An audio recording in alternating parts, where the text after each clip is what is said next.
Story 1. The Left Hand. Deputy Nathan Brooks, Lincoln County Sheriff's Office, Montana. The forest swallowed sound the way the ocean swallowed light. Completely, without mercy. Deputy Nathan Brooks knew these woods well enough to respect them. But tonight something felt wrong. Too still, too sharp. Even his breath seemed too loud as he stepped over a fallen pine, flashlight beam cutting through the mist rolling low across the forest floor. Dispatch had received a frantic anonymous call just 20 minutes earlier. A man screaming. A car door slamming. Something about a hand. No address, no name, just GPS coordinates deep in the forest.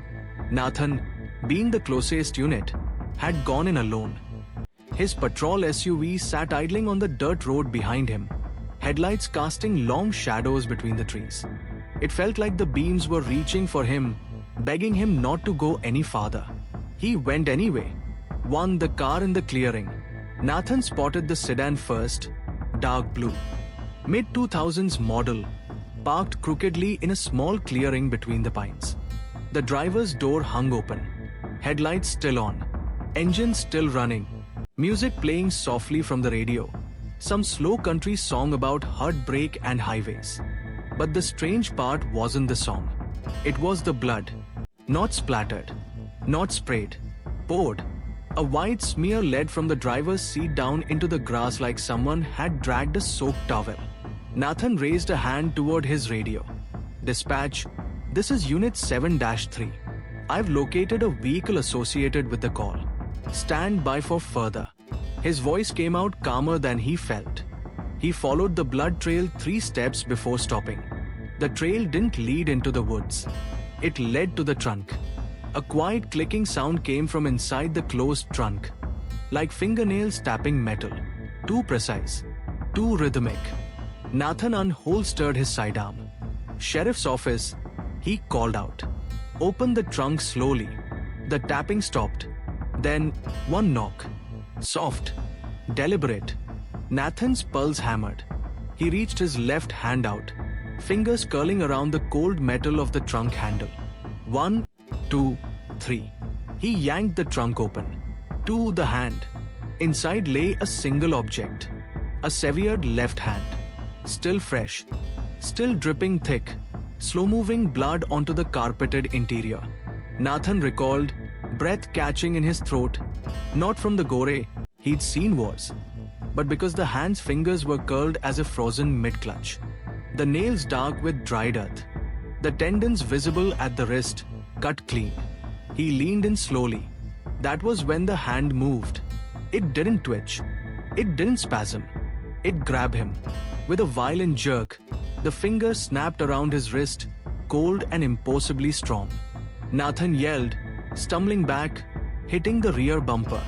The hand's nails bit into his skin, tightening like a living thing refusing to be shaken off. He tried prying it off with his free hand, but the dead fingers clamped harder, grinding bone against tendon. What the? Let go. Finally, with one desperate wrench, he flung his arm outward. The severed hand flew through the air and landed in the dirt with a wet slab, still flexing faintly before going still. Nathan staggered back, chest heaving. Then he heard movement behind him. Footsteps. Someone running. 3. The man with both hands. A man burst out of the trees, tall, thin, clothes torn like he'd been running through the brush for hours. His face was pale, streaked with sweat and blood. Nathan raised his weapon immediately. Sheriff's office. Stop right there. The man slowed, then stopped. He looked at Nathan with an expression that chilled the deputy to the bone, half terror, half amusement. Nathan's gaze flicked instinctively to the man's arms. Both hands. Both intact. Perfectly intact. The man saw where Nathan was looking. And then, impossibly, he smiled. Not a grin. Not a smirk. A slow, knowing smile that seemed to stretch too wide. He lifted both hands, showing them off almost proudly, and wiggled his fingers in a wave. Sir, Nathan said, voice tightening, get on your knees. Now. Instead, the man stepped backward into the trees and vanished. No breaking branches. No running footsteps. Just gone. Nathan stood frozen. Weapon aimed at nothing. His heart climbing into his throat. For the forest that watched. Backup arrived 27 minutes later. The search lasted until sunrise. Blood samples. Tire tracks. Dogs. Nothing. No suspect. No body. No match for the fingerprints on the severed hand. No explanation for what had grabbed him. Nathan told only part of the truth in his report. Perceived involuntary muscular spasms in severed extremity. A lie that tasted bitter even writing it. After that night, the forest never felt the same. He never patrolled alone after dark again. And he never forgot the look in that man's eyes. But life moved on. Or pretended to. Five years later, Lincoln County got rough winters. And February hit harder every year. Nathan sat in the sheriff's office, filling out equipment requisition forms, when the front desk deputy walked over with a small bundle in her hand. Another one for you, Brooks. No address. Just your name. Nathan frowned. Another? Seriously? She nodded. He got maybe one a year. Always the same thing. A postcard. No stamp. No return address. Left in the mailbox sometime in the dead of night. He took this one back to his desk and opened it carefully. It was a simple card. A mountain landscape printed on the front. Some random stock photo. But the back was always the same. A single fingerprint in dried, flaking blood. A left handprint. Always the left. And no message. Except this time. This time, beneath the bloody fingerprint, a few words were scratched in jagged handwriting. Did you miss me, Nathan? Nathan felt his stomach twist. He flipped the card over again. The front image had changed. It wasn't a mountain. It was his patrol SUV, parked on a forest road. Headlights on, just like the night in the clearing. Someone had taken this picture recently. Very recently. His radio crackled on the desk beside him. Unit 7-3 report to Forest Route 19. Possible abandoned vehicle. The voice paused. Caller says they saw someone waving at passing cars. Nathan's blood ran cold. Unit 7-3 copy. His throat felt tight as he answered. On my way. 6. The clearing again. The forest was exactly as he remembered. Quiet. Heavy. Watching. Nathan stepped out of his patrol vehicle slowly, hand resting on his holster. The trees stood still, suffocatingly tall, as he swept his flashlight across the clearing. Then he saw it. Something white on the ground. Small. Flexible. A glove. A left-hand glove. Inside it, something twitched. Nathan stopped 5 meters away. The fingertips of the glove curled in on themselves, flexing like a sleeping animal stretching awake. Then a voice drifted from behind him. Calm. Familiar. Wrong.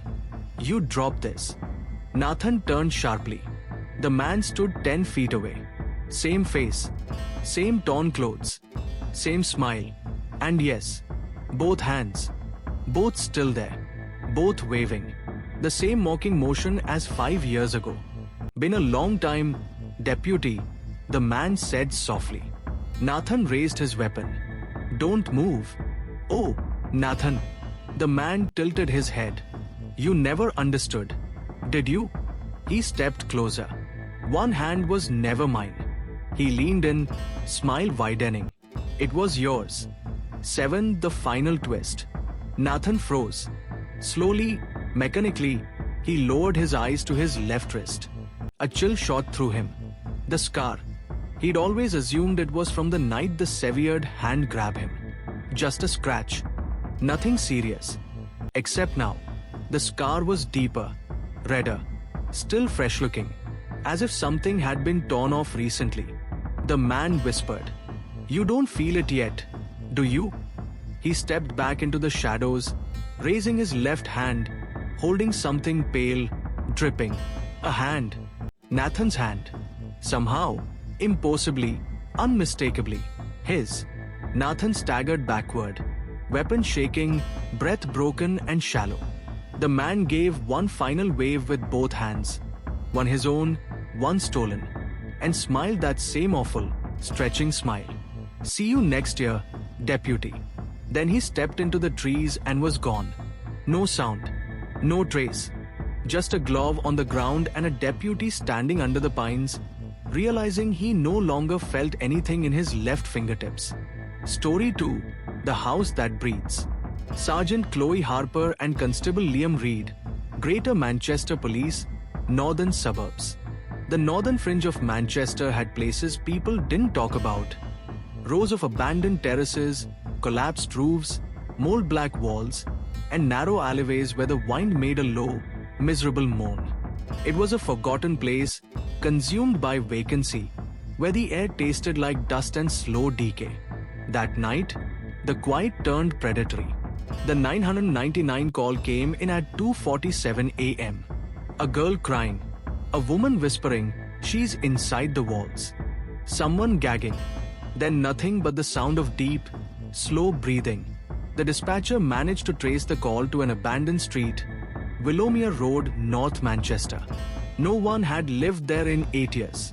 Sergeant Chloe Harper and Constable Liam Reed arrived in their patrol car 15 minutes later. The moment they stepped out, the air felt wrong, too thick, too heavy, like stepping into a room that hadn't been aired out in decades. Liam shined his torch across the row of houses, rain dripping off broken gutters. No power, no residents, he murmured.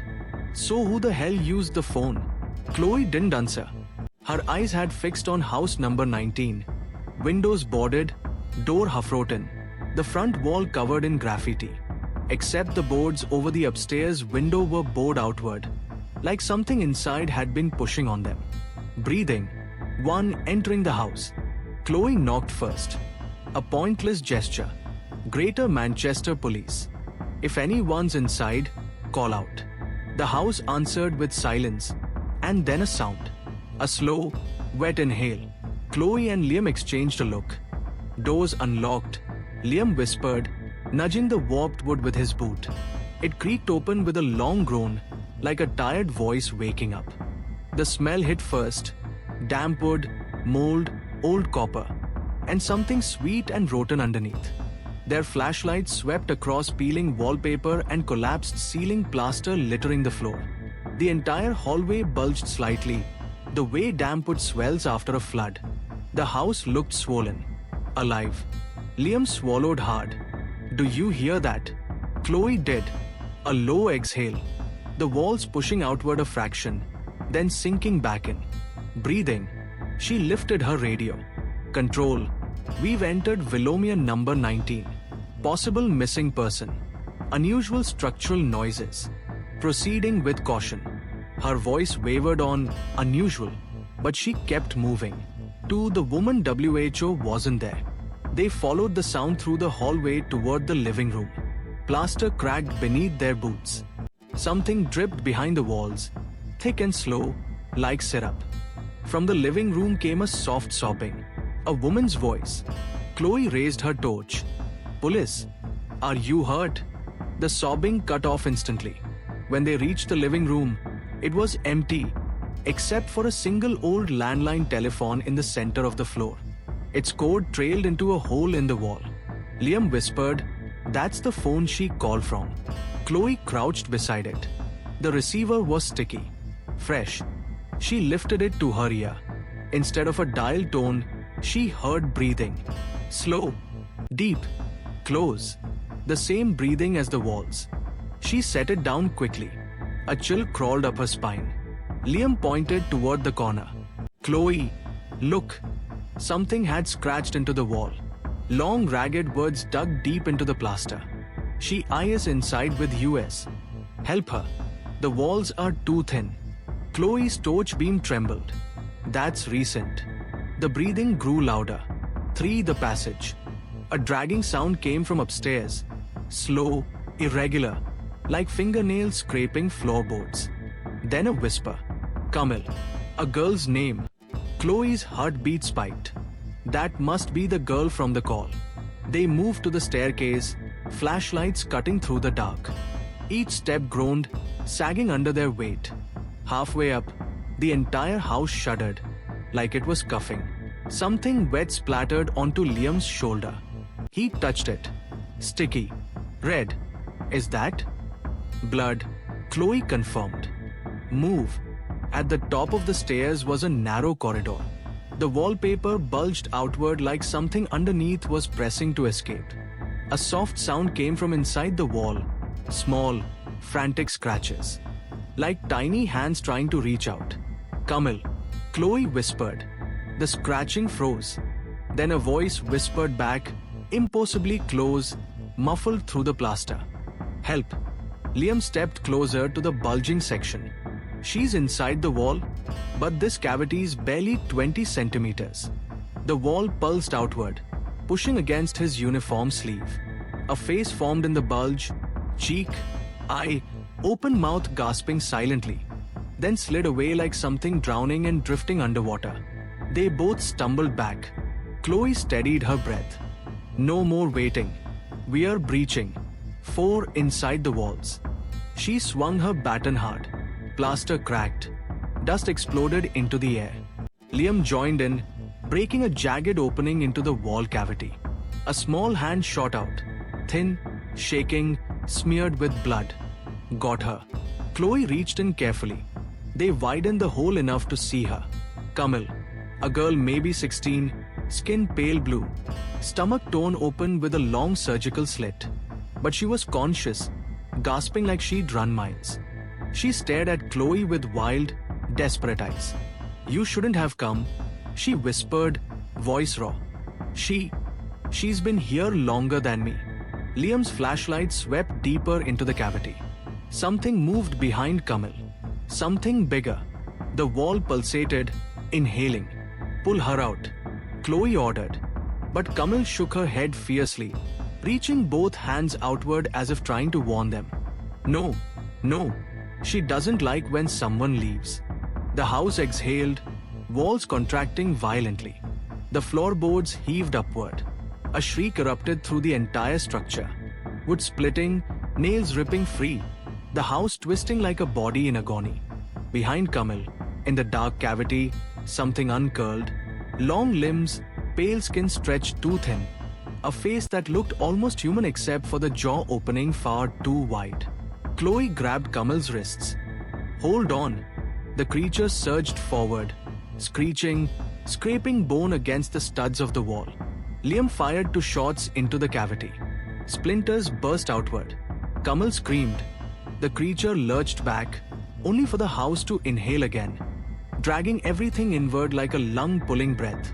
We are losing her, Liam yelled.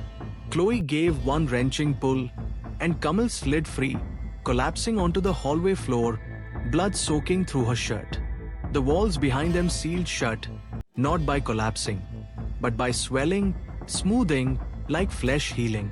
The house went still, too still. 5. I've been here since before you were born. Chloe knelt beside Kamil, pressing a hand to the girl's wound. We've got you. Stay awake. Kamil's eyelids fluttered. She gripped Chloe's sleeve with surprising strength. Her voice was barely audible. I've been here since before Mom had you. Chloe frowned. What? I've been here? Since before your mother gave birth to you. The breath left Chloe's lungs. What did you just say? Kamil stared straight into her eyes. Her voice came out cracked and terrified. I'm your sister. The hallway tilted, Chloe's vision blurred with shock. Liam froze. Chloe? But Kamil kept speaking, words slurred, truth dripping from her like blood. Mum said you died before you were born, but she left you here, in the walls, with her. The floor trembled beneath them. Chloe stood slowly. No, that's impossible. But the house began breathing again. Louder, closer. The upstairs walls swelled outward violently, plaster cracking, boards splintering. Something huge pressed from the inside, pushing to emerge. Kamil's voice shook with terror. She's waking up. She's hungry. Liam grabbed his radio. Control, we need major incident response. Now. Possible structural collapse. Static answered him. The breathing grew louder still. Deep, throaty, angry. 6. Escape. Chloe lifted Kamal in her arms, ignoring the blood soaking into her uniform. Liam, downstairs. Move. The corridor bowed inward as they ran, like the walls were trying to swallow them back. A door slammed shut behind them without being touched. Boards on the ceiling split open, raining dust. The house inhaled, and the floor under Chloe's feet dipped as if something enormous was pulling from below. Run! Liam shouted. They barreled down the stairs as the entire house convulsed. The front door slammed shut just as they reached it. Liam threw his weight against it. It didn't budge. The breathing became furious. Chloe rammed her shoulder into the door repeatedly until finally, with a crack, the warped frame gave way, flinging them all onto the porch. The moment they crossed the threshold, the house fell still, silent, breathless, dead. 7. The final twist. Ambulances and backup arrived minutes later. Kamal was rushed to hospital, still conscious, whispering nonsense about the woman in the walls and the sister who wasn't born. Chloe gave her statement with shaking hands.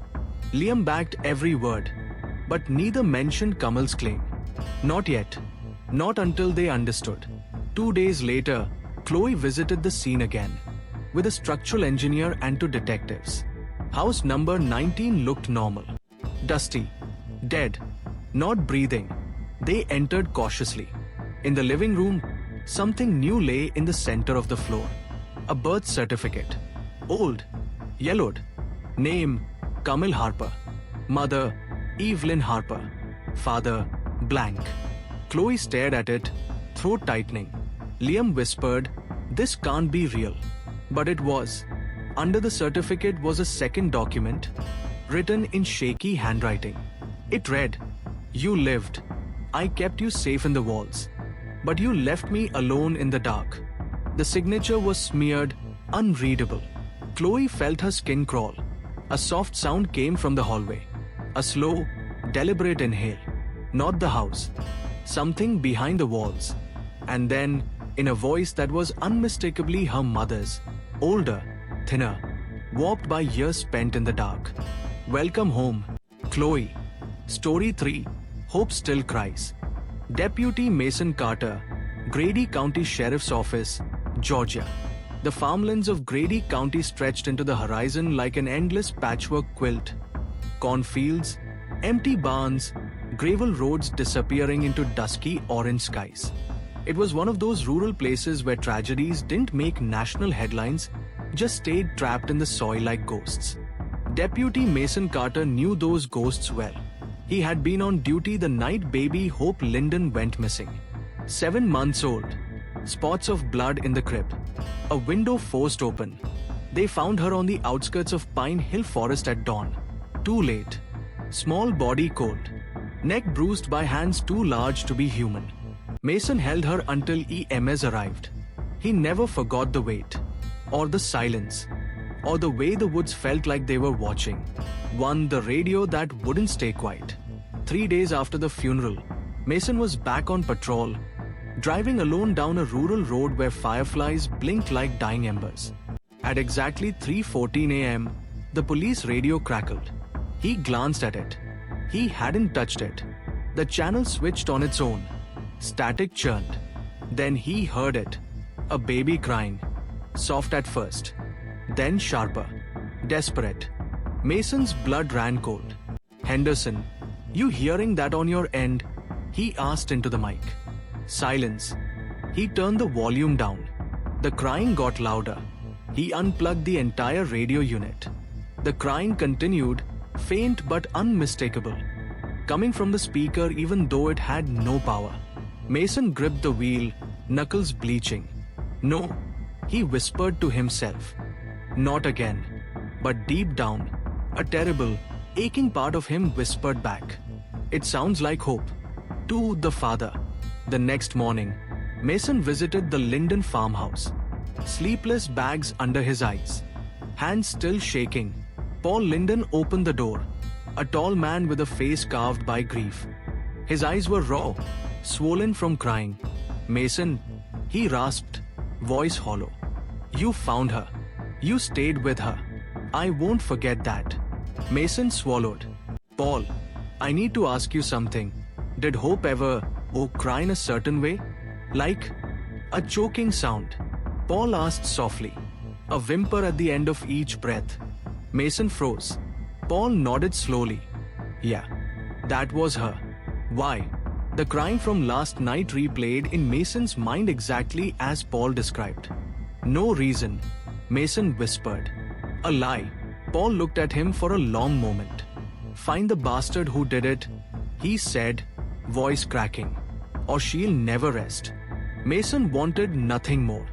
But the truth haunted him like a shadow. The footprints found near Hope's body weren't human. The second night.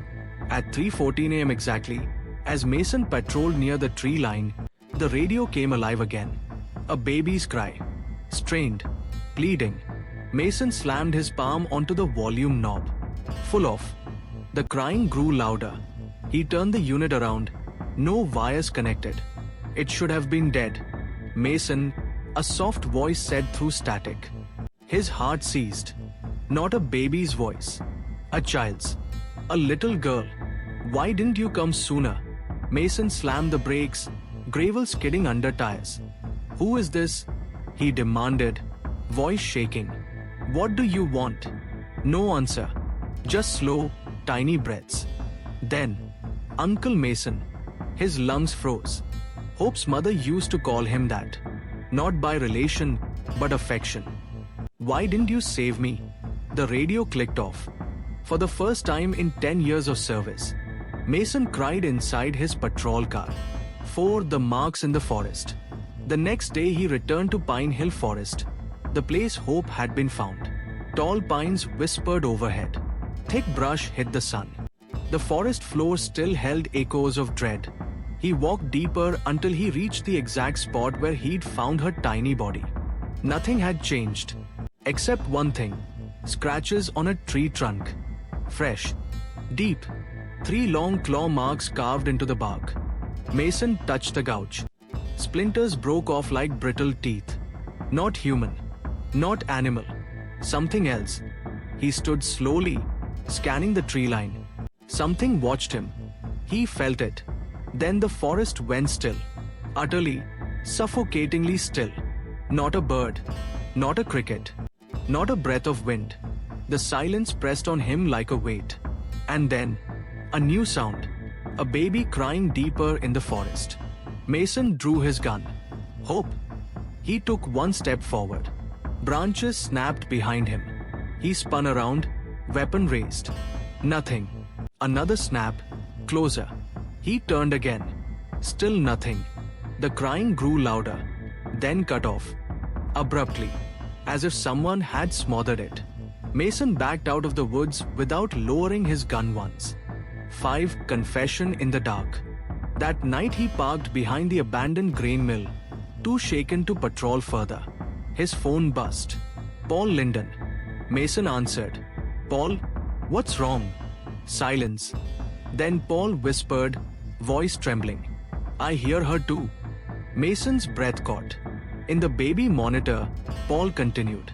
We buried it with her favorite toys. But I charged it.